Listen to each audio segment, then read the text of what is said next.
Megérkeztünk Judithoz, ugye, aki a 3 gyermekét egyedül neveli, a 3 gyermekéből sajnos 2 fogyatékossággal élő, mutatjuk.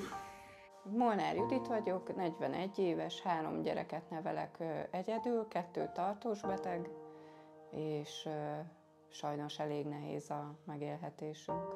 Albérletben élünk, sajnos dolgozni nem tudok, mert a 2 tartós beteg gyerekemet sokat kell vinni terápiára. Próbáltam már 4 óra hosszában dolgozni, de sajnos akkor a kisebbik gyermekemet nem tudnám hordani terápiára. Így most sajnos abba a helyzetbe kerültem, hogy muszáj vagyok, ha bárki tudna egy kis élelmiszerrel, vagy bármi másban segíteni, azt szívesen fogadjuk. A nagyfiam Serdült Máté, 16 éves, súlyos diszlexia kalkulációzavarral küzd, emiatt valószínű, hogy továbbtanulásra sincs lehetősége, de még ez folyamatban van, hogy valójában sikerül-e mennünk olyan suliba, ahol tovább tud tanulni.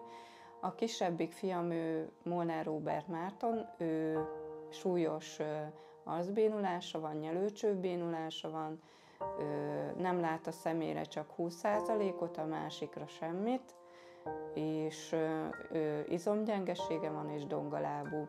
Őnek úgy néz ki, hogy sajnos szondát fognak beültetni a pocakjába, hogyha a kalóriabevitelünk nem emelkedik, ami sajnos 10 éve nem változott.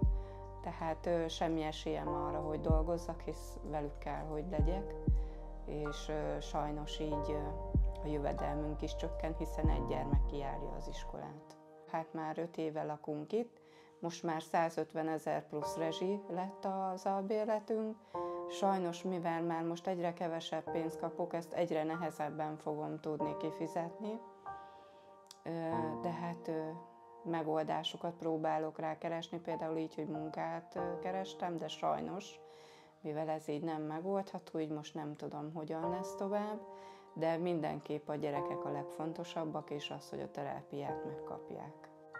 Bárki, ha bármiben tud nekünk segíteni élelmiszerben, vagy bármiben, szívesen fogadom, mert minden kis segítség jól jön, és a Tündérkör Alapítványnak is nagyon köszönöm, hogy megint eljöttek és segítettek, amiben tudtak.